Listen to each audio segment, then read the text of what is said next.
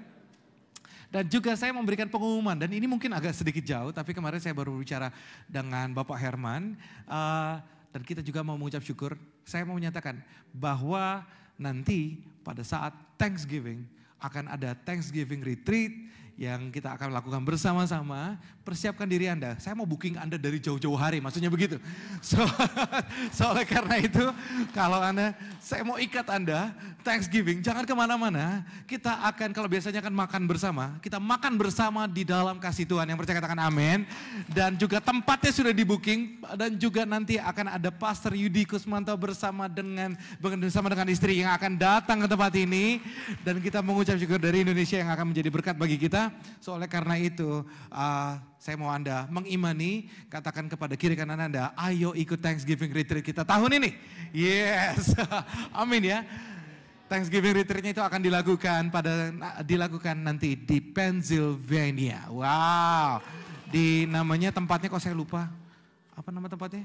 Blue Mountain. Yes, Blue Mountain. Padahal saya bingung, padahal pada saat mendekat ke sana, nggak blue tuh green, ternyata semuanya rumputnya sih green. Tapi kita mengucap syukur. Dan Bapak Ibu Saudara sekalian, saya juga ingin menyambut Anda yang mungkin baru pertama kali hadir beribadah di tempat ini bersama-sama. Apakah ada dengan segala hormat, saya minta untuk Anda yang baru pertama kali hadir dengan penuh kasih, boleh melambaikan tangan Anda di tempat Anda berdiri saat ini. Wow, tadi ada di sebelah sana juga ada, tinggi. Wow, saya mungkin ada Steven, ada Alicia, ada Bridgel, ada Joshua, ada Ferry, ada juga satu lagi, kayaknya ada satu lagi tapi saya lupa. Ada Bapak yang di belakang sana juga. Dan kita memberikan sambutan bersama-sama dengan sambutan hangat, dengan sama-sama mengatakan, Welcome home. Welcome home Bapak Ibu Saudara sekalian, dan kita rindu sekali untuk Anda bisa terus beribadah di tempat ini dan kita mengucap syukur. Dan saya tahu juga di sini ada keluarga dari Philadelphia ya. Wow, welcome to New York. Dan kita mengucap syukur, dan saya percaya bahwa nanti setelah ini Bapak Ibu Saudara sekalian berikan sambutan dan berikan salam yang paling hangat sekali ya. Dan kita mengucap syukur. Bapak Ibu Saudara sekalian, kita mau bersatu hati dan kita mau berdoa bersama-sama. Dan saya akan tutup di dalam ibadah ini dengan penuh kasih.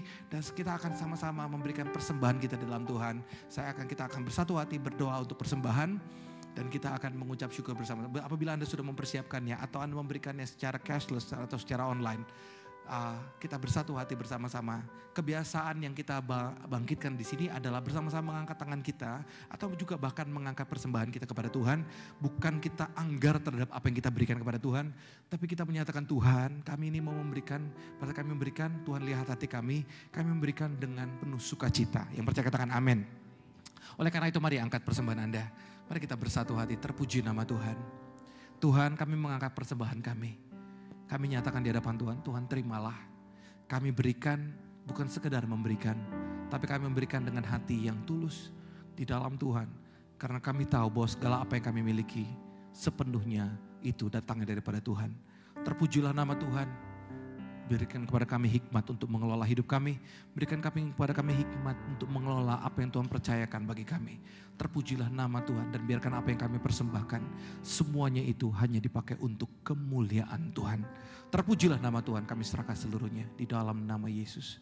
Terima kasih ya Tuhan. Dan Bapak Ibu Saudara sekalian, kita akan akhiri ibadah kita. Mari angkat kedua tangan dan terima berkat daripada Tuhan. Tuhan memberkati engkau dan Tuhan melindungi engkau. Tuhan menyinari engkau dengan sinar wajahnya dan memberikan engkau damai sejahtera. Tuhan menghadapkan wajahnya kepadamu dan memberikan engkau kasih karunia-Nya. Diberkatilah engkau dalam seluruh aspek hidupmu, diberkatilah engkau dalam keluar masukmu, diberkatilah engkau terus naik dan bukan turun, diberkatilah apa yang engkau pegang yang dipercayakan oleh Tuhan. Semuanya dibuat berhasil oleh Tuhan. Kasih anugerah daripada Allah Bapa, kasih karunia daripada Yesus Kristus, dan penyertaan yang penuh dengan kuat kuasa dari Allah Roh Kudus itu yang akan menyertai engkau dari mulai sekarang sampai selamanya. Terimalah berkat yang indah dan manis ini di dalam nama Yesus. Semua yang percaya mari sama-sama katakan amin. God bless you. Happy Sunday. I love you all. Tuhan Yesus memberkati.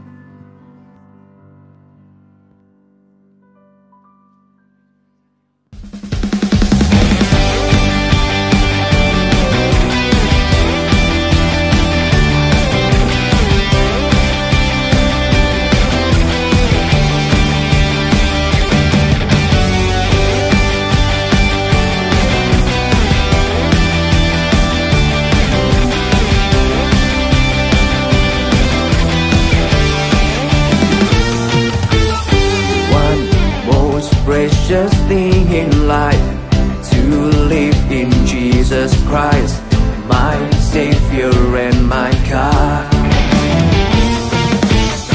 You are always in control, protector of my soul. My life is safe in you. Oh, your word is the lamp unto my feet and a light unto my path. Yes, God, you are my strength. So great, Jesus, you are so great, the King of all majesty. Oh, my soul shouts, Jesus, you are so great, powerful and mighty. Your glory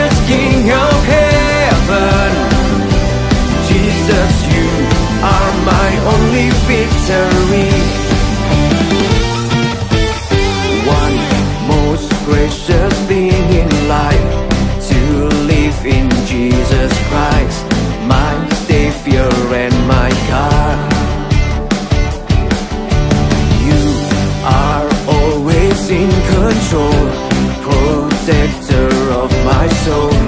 My life is safe in you. Oh, your word is the lamp unto my feet and a light unto my path. Yes, God, you are my strength.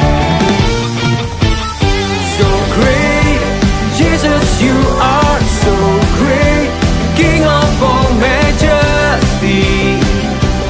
All my soul shouts, Jesus, you are so great, powerful and mighty, the glorious King of heaven. Jesus, you are my only victory.